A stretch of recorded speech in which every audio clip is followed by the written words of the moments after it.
નમસ્કાર, આપ જોઈ રહ્યા છો નેશન પ્લસ ન્યૂઝ. હું છું આપની સાથે હેતલ ભગત.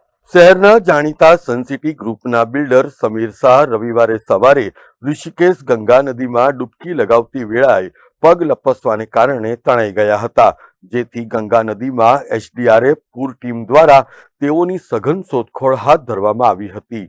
જે દરમિયાન સમીર શાહનો મૃતદેહ સોમવારે સવારે મળી આવ્યો હતો.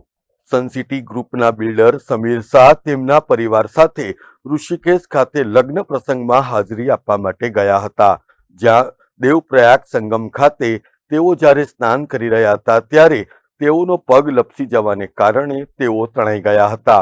એમની સાથે રહેલા એમના મિત્રએ સમીર શાહને બચાવવાનો પ્રયાસ પણ કર્યો હતો. જો કે ગંગા નદીમાં પ્રવાહ વધુ હોવાને કારણે તે તણાઈ ગયા હતા. ગંગા નદીમાં એસડીઆરએફની ટીમે સર્ચ ઓપરેશન પણ હાથ ધર્યું હતું, જેમાં દેવપ્રયાગ સંગમ ખાતે આવેલા ત્રિવેણી ઘાટ નજીક સાંઈ ઘાટ પાસેથી સમીર શાહનો મૃતદેહ મળી આવ્યો હતો. પરિવાર દ્વારા સમીર શાહનો મૃતદેહ એર એમ્બ્યુલન્સ દ્વારા મોડી રાત્રે વડોદરા ખાતે લાવવામાં આવ્યો હતો. આજરોજ બપોરે તેઓના અંતિમ સંસ્કાર વડીવાડી સ્મશાન ખાતે કરવામાં આવશે. આ ઘટનાની જાણ એનડીઆરએફ અને એસડીઆરએફને પણ કરવામાં આવી હતી, જેને આધારે બંને કંપનીની ટીમોએ સર્ચ ઓપરેશન હાથ ધર્યું હતું.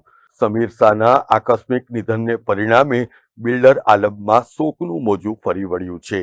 Bureau report, nation plus news, Vadodara. સમાચારોના સતત અપડેટ મેળવવા માટે અમારી નેશન પ્લસ ન્યૂઝની યુટ્યુબ ચેનલને સબસ્ક્રાઇબ કરો, બેલ આઇકન દબાવો અને જોડાયેલા રહો ફેસબુક, ઇન્સ્ટાગ્રામ અને ટ્વિટર પર.